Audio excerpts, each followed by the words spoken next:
Good morning, class 5th. How are you all? I hope you all are fine at your home. So, children, welcome back to your online classes. And today we are going to start chapter number 15 from your social science.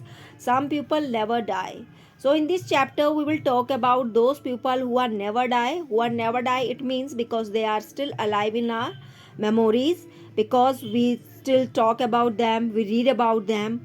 As a body, they are not among with us, but they are alive in our memory, as like Mahatma Gandhi, Mother Teresa, Jhansi की रानी.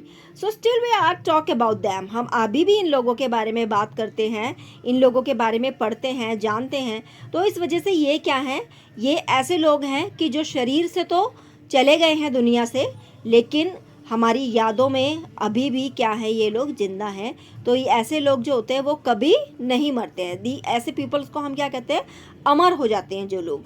तो अपने work की वजह से, यानी कि उन्होंने इतने ग्रेट कंट्रीब्यूशन अपना दिया है सोसाइटी को, कि जिसकी वजह से they are never die. So now let's start the chapter. So upon becoming king in 1481, John II of Portugal needed to build up the royal treasury. He realized that the expansion of Portugal trade and commercial was the right step in that direction. तो यानी कि राजा बनने के बाद जब था, upon becoming king in 1481 में जब राजा बने जॉन सेकंड पुर्तगाल के, तो उनको क्या चाहिए था, अपने राज्य को स्थापित करने के लिए उन्हें बहुत सारे धन की आवश्यकता थी. He realized that expansion of Portugal's trade is commerce was the right step in direction. और इस डायरेक्शन में उनको क्या लगा कि क्या एक सही कदम क्या रहेगा, व्यापार जो है वो सबसे सही कदम इस दिशा में रहेगा. He became eager to capture the highly profitable spice trade in Asia. तो वो इस चीज़ के लिए वो बहुत ज़्यादा एगर हो गए, बहुत ज़्यादा इम्पैशंट हो गए कि उनको क्या लगा कि सबसे ज़्यादा प्रॉफिटेबल क्या है, सबसे ज़्यादा लाभदायक किस चीज़ का व्यापार रहेगा, स्पाइसेस का trade, spices trade in Asia. So specially in India, और ख़ास तौर पे कहाँ, भारत में. For this objective he chose Vasco da Gama to find sea route to Asia sailing around the African continent. तो इसके लिए उन्होंने किसको चुना, वास्को डिगामा को. किसके लिए, क्या करने के लिए, सी रूट को, यानी समुद्री मार्ग को ढूंढने के लिए, एशिया तक पहुंचने के लिए उनको किस चीज़ की ज़रूरत थी, समुद्री मार्ग को ढूंढने के लिए उन्होंने किसको चुना, वास्को डिगामा को. Now arrival of Vasco da Gama. अब वास्को डिगामा का आगमन, किस तरीके से वो मतलब इंडिया तक पहुंचे. So in 1497, King Manuel chose Vasco da Gama to lead a Portuguese fleet to India in search of a sea route from Western Europe to the East. यानी कि 1497 में किंग मैनुअल ने किसको चुना, वास्को डिगामा को. और किसके लिए, एक पोर्तुगीज़ फ्लीट के लिए, यानी कि एक पोर्तुगीज़ की पूरी सेना के नेतृत्व के तौर पर उन्होंने किसको चुना, वास्को डिगामा को. और उनको क्या करना था कि they have to search the route, sea route, जिनको समुद्री मार्ग को जो है ढूंढना था, western Europe to the east, यानी कि वेस्टर्न यूरोप से लेकर ईस्ट तक के. Rounding the Cape of Good Hope at Africa southern tip, Vasco da Gama cross the Indian Ocean. यानी कि एक अच्छी आशा के साथ जो है वास्को डिगामा ने जो है क्या करा, क्रॉस द इंडियन, हिंद महासागर को पार किया, and reach the coast of India at Calicut in May 1498. और जो है इंडिया के कोस्ट पर वो आकर पहुँचे. कहाँ पर पहुँचे वो इंडिया कोस्ट पे, एक कैलिकट एक साउथ इंडियन स्टेट में एक सिटी है कैलिकट, जहाँ पर वो पहुँचे. कब, मई 1498 में. At that time the Muslim had monopoly of trade with India and other eastern Nations. और जिस टाइम पे वो यहाँ पर पहुँचे भारत में, तो उस टाइम यहाँ पर किसका राज्य था, मुगलों का राज था, और उनका एकाधिकार था यहाँ पर, यानी कि उनके अलावा और कोई भी यहाँ पर कोई भी किसी का और का अधिकार नहीं था. तो इसके लिए जब वो, और भारत के अलावा और भी ईस्टर्न नेशन जो थे, जितने भी ईस्टर्न राज थे, तो वहाँ पर जो था उन्हीं का राज था. तो due to conflicts with the Muslim traders and the local Hindu population, Vasco da Gama return to Portugal. और किसके कारण? विरोध के कारण। हिंदू जो मुगल ट्रेडर्स थे वहाँ पर, जो मुस्लिम व्यापारी और हिंदू जो वहाँ की लोकल पॉपुलेशन थी, उनके विरोध के कारण वास्को डिगामा को जो है वापस पुर्तगाल आना पड़ा। Next time a much larger fleet commanded by Pedro Alvares Cabral left Portugal to the capitalize on Vasco da Gama discoveries and secure a trading post for the Portugal। तो इसके बाद जो है दोबारा नेक्स्ट टाइम जो है दूसरी बार जो है किसको भेजा गया, किसने कमांड किया उस एक पुर्तगालीज के जो फ्लीट को, बेड़े को, फिर से एक सेना को किसने कमांड किया? पेड्रो एल्वारेस ने। और जो काम मतलब वास्को डिगामा का ने जो काम इस्टेब्लिश किया था, कैपिटलाइज, उसी की राह पर जो चलते हुए जो उन्होंने जो खोज की थी समुद्री मार्ग की, उसी राह पर चलते हुए एल्वारेस कैब्रल ने जो है वहाँ पर व्यापार स्थापित करने की क्या करी, दोबारा से वो वहाँ पर पहुँचे। After burning 10 Muslim cargo ship and killing nearly 600 sailors, he moved on the Cochin where he established the first Portuguese trading post in India। और फिर किसके बाद, यानी कि 10 मुस्लिम कार्गो शिप को जलाने के बाद और नियरली 600 सेलर्स को मारने के बाद जो है वो कहाँ पर पहुँचे? ही मूव टू, और कहाँ की तरफ वो मुड़े, कहाँ की तरफ वो गए? कोच्चि की तरफ। Where he establish the first Portuguese trading post in India, जहाँ पर उन्होंने सबसे पहला पुर्तगीज ट्रेडिंग यानी पुर्तगीज का जो व्यापारिक पोस्ट था वो क्या उन्होंने वहाँ पर स्टैब्लिश किया। Rise of Vasco da Gama। In 1502, Vasco da Gama was made in charge of the another Indian expeditions। फिर इन 1502 में जो है वास्को डिगामा को जो है दोबारा से एक इंचार्ज बनाया गया एक दूसरे भारतीय अभियान का। This time he use to force to reach agreement with the Calicut's ruler. और अब की बार जो उन्होंने क्या किया, फोर्सली जो है वहाँ के जो लोगों से क्या किए, एग्रीमेंट्स लिए, जो कि कैलकुलेट के जो रूलर थे, जो के शासक थे वहाँ के, उनसे उन्होंने अब की बार क्या किया, फोर्सली उन्होंने एग्रीमेंट्स उनसे लिए।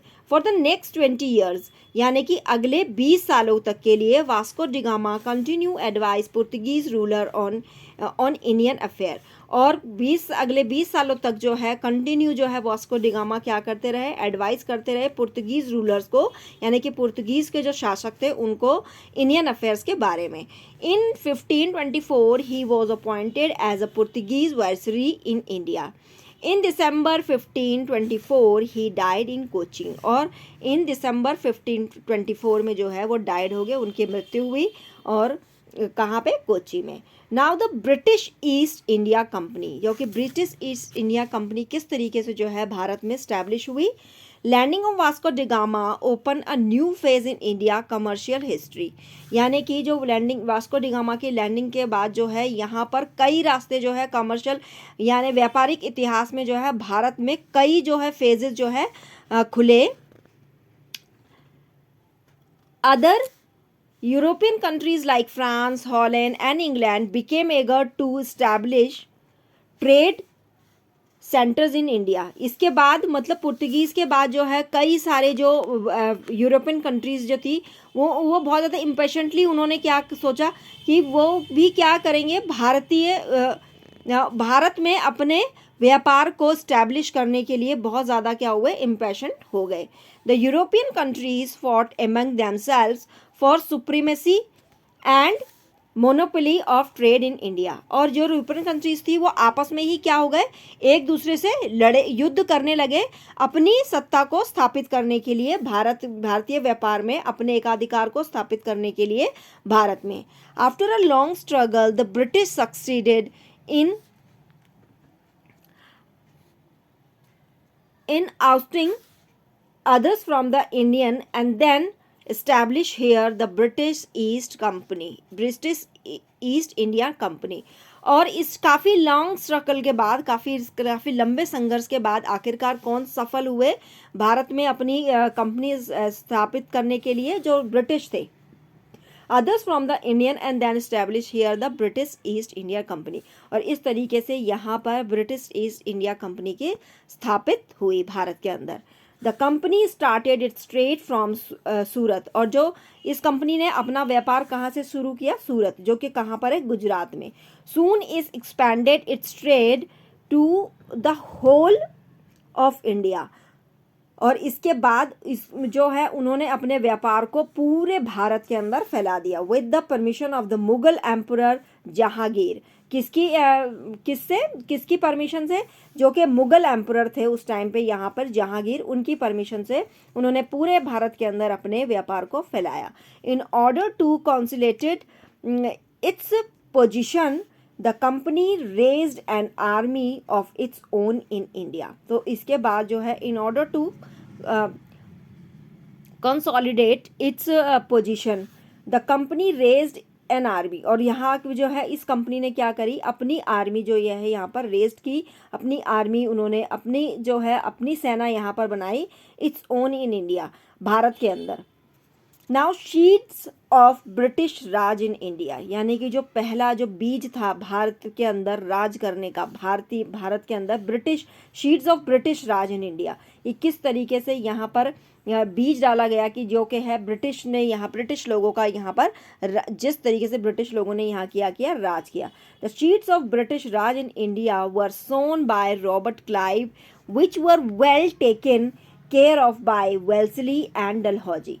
यानी कि जो सबसे पहला जो बीज यहाँ पर ब्रिटिश के राज का जो सबसे पहला बीज जो वो किसके द्वारा बोया गया? रॉबर्ट क्लाइव, और जिसकी बहुत आगे चलकर जिसको इस बीज को जो है बहुत अच्छे से जिसकी बीज से मतलब कि किस तरीके से उन्होंने अपनी जड़ें यहाँ पर बनाई, एंड जो कि किसके द्वारा आगे चलकर किसके द्वारा इसको केयर किए गई? Wellesley and Dalhousie British ruler के द्वारा. Now the battle of Plassey. अब यहाँ पर हम बात करेंगे बैटल ऑफ प्लासी, यानी कि प्लासी का युद्ध. The company wanted to have complete hold over Bengal in order to control South Asia. जो कंपनी चाहती थी वो अपना पूरे तरीके से यहाँ पर अधिकार चाहती थी साउथ एशिया में. So Clive realize that the best way to secure company's overall interest in India was to replace Sirajuddaula the nawab of Bengal with the puppet nawab Mir Jafar. यानी कि जिसके लिए जो कि क्लाइव था, जो रॉबर्ट क्लाइव को की रियलाइज़ हुआ कि अपना इस पूरी कंपनी का अधिकार भारत के अंदर अपनी पूरी कंपनी का अधिकार करने के लिए उन्हें क्या करना चाहिए, उनके लिए उन्होंने क्या नीति अपनाई कि उन्होंने सोचा कि जो सिराजुद्दौला जो कि उस टाइम बंगाल के नवाब थे उनको क्या है रिप्लेस कर दिया जाए. किससे? जो पपेट से मतलब जो उनके हाथ की कठपुतली था उस टाइम पे, जो मुगल सम्राट उनके हाथ की कठपुतली था वो था नवाब मीर जफर, जो कि गद्दार था वहाँ पर, जो कि ब्रिटिश लोगों से मिल चुका था. तो उन्होंने कहा कि इसके बदले अगर हम क्या करें, नवाब सिराजुद्दौला की जगह हम किससे रिप्लेस कर दें उसको? नवाब मीर जफर से. तो ये हमारे लिए इस पूरे भारत पर अपना अधिकार प्राप्त करना क्या हो जाएगा? ये आसान हो जाएगा. So on June 23, 1757, a battle took place between British East India Company and Sirajuddaulah. तो कब? जून 23, 1757 में किसके बीच में जो एक युद्ध लड़ा गया? प्लासी का, जिसको युद्ध कहा जाता है ब्रिटिश ईस्ट इंडिया कंपनी और सिराजुद्दौला के. The battle ended the victory of the company. और जिस युद्ध की जो है अंत किसके साथ हुआ? इसमें जीत किसकी हुई? ईस्ट इंडिया कंपनी की जो है, ब्रिटिश ईस्ट इंडिया कंपनी की इसमें जीत हुई. Mir Jafar played the role of a traitor in the defeat of Sirajuddaulah. Sirajuddaulah की हार में जो सबसे पहला जो सबसे बड़ा हाथ किसका था? सबसे बड़ा रोल किसने प्ले किया था? गद्दार नवाब मीर जफर ने, जो कि एक गद्दारी से जो है उसने सिराजुद्दौला को ये युद्ध हरवाया. The British victory under Robert Clive led the foundation of the British Raj in India. और इसी तरीके से जो ब्रिटिश विक्ट्री जो पहली जो भारतीय जो ब्रिटिश को जो यहाँ पर इस युद्ध में जो जीत मिली, इसी ने क्या करा? यहाँ पर स्थापना रखी British Raj in India. British Raj की भारत के अंदर उसने क्या रखी? स्थापना हुई. नाउ द सब्सिडायरी एलियंस, यानी कि सहायक संधि. अब इसमें क्या था कि इसके द्वारा क्या किया गया ब्रिटिश के द्वारा कि the subsidiary alliance plan was introduced by Lord Wellesley for the British expansion in India. यानी कि ये जो है ये नीति किसके द्वारा लाई गई, किसने इसको इंट्रोड्यूस कराया, लॉर्ड वेल्सली, यानी कि जो कि ब्रिटिश रूलर थे। ब्रिटिश एक्सपेंशन इन इंडिया, जो कि ब्रिटिश को और ब्रिटिश की जो ताकत को और ज़्यादा फैलाने के लिए जो है ये नीति किसने अपनाई गई, लॉर्ड वेल्सली के द्वारा ये नीति यहाँ पर लाई गई। According to this alliance Indian rulers were not allowed to have their independent arm force. जिसकी नीति के अनुसार क्या था कि जो भारतीय रूलर थे, जो भारतीय शासक थे, उनको अपनी सेना रखने का अधिकार नहीं था, यानी कि अपनी जो उनकी कोई भी जो सेना हो, इंडिपेंडेंट आर्मी फोर्स, यानी कि इंडिपेंडेंट आर्मी फोर्स रखने का उनको कोई भी अधिकार नहीं था। They were to be protected by the company, और जो कि किसके द्वारा, जो भी उनकी जो सेना होगी वो किसके द्वारा प्रोटेक्टेड की जाएगी, कंपनी के द्वारा। For it they had to pay for the maintenance of the subsidiary force of the company, और इस चीज़ के लिए उनको, इस मेंटेनेंस के लिए उनको क्या करना पड़ेगा, एक तरीके का लगान जो है वो कंपनी को देना पड़ेगा। If the Indian ruler fail to make the payment, part of their territory was taken away by the company as a penalty.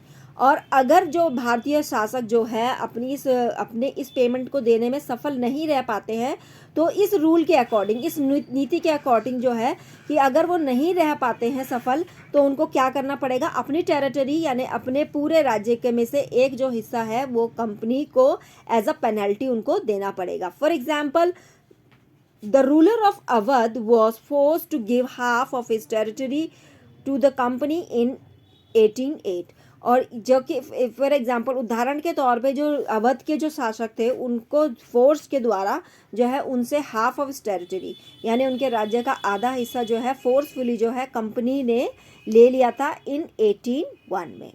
So the children, today is enough for here, and the rest of the part we will discuss in next class. So you have to read this chapter till here, and the other part we will discuss in our next class. So that's all for today, and the further work we will do in the next class. Till then, bye, take care.